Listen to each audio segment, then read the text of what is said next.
Murthy garu, Vijay Kumar garu, esteemed guests, family members, friends from media, ladies and gentlemen. On the 23rd of this month, we observed the 21st death anniversary of Narasimha. And to mark this occasion, we're having this E.V. Narasimha Rao Memorial Lecture today. Very happy that Dr. Montek Singh Aluwalia ji is here and is delivering the lecture today. This association with the reforms process gives this lecture a very special relevance. I would like to share a personal moment with you. It was in 1990, September, sometime second or third week. He was taken to Houston for a heart operation. I accompanied him. Operation went off very well. And the next morning when he came out with anesthesia, he made a very profound statement. He said, my life should have ended yesterday. But I don't know, God has given me some extra life. I think I have some unfinished job. Look at his premonition. I think I have some, unfinished job to complete. That's why God has given this life. He said that and of course slipped back into sleep. We really didn't quite understand what he said at that particular moment, almost like 7-8 months prior to his taking over as Prime Minister. Of course, history we all know. In May 1991, Rajiv ji got assassinated, an unfortunate incident which shook the country. And by then Narasimha Rao ji was planning to come back to India, Hyderabad. In fact, he was also planning for a spiritual journey in a place called Gujarat.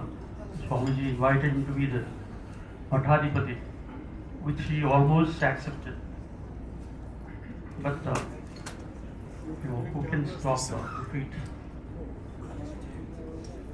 He was called back to Delhi.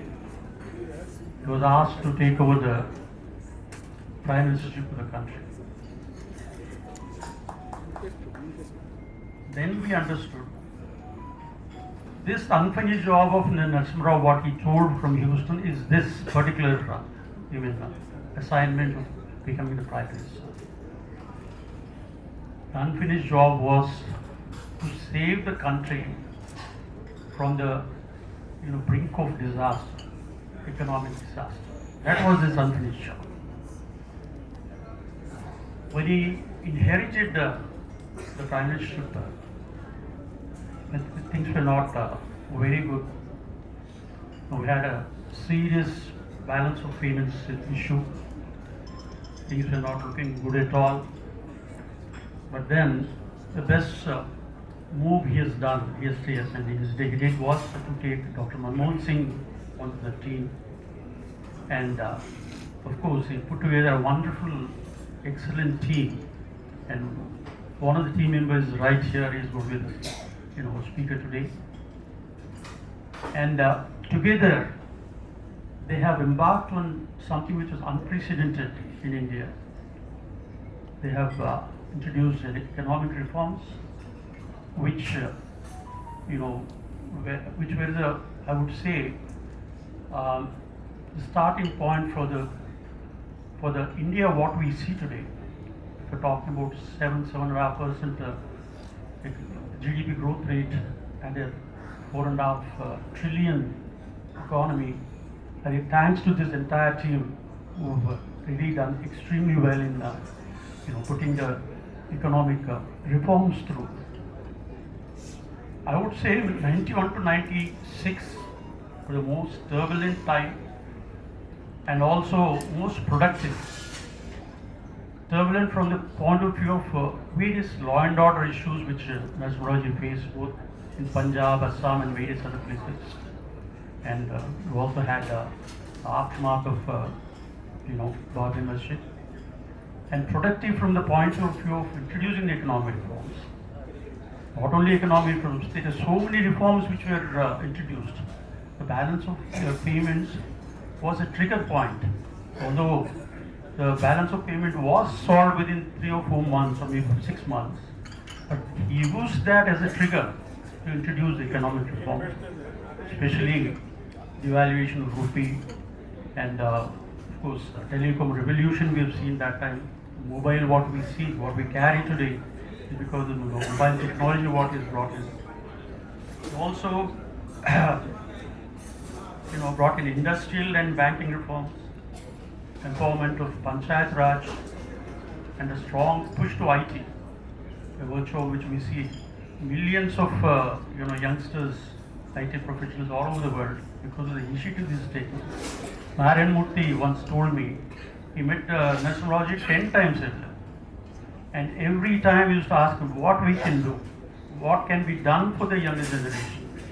And he said, just give me a little bit of an incentive and we'll turn the corner and we'll show you what we can do. And 20 years, 25 years, we are seeing wonderful professionals all over wherever we go. We see Indian professionals there in the IT sector.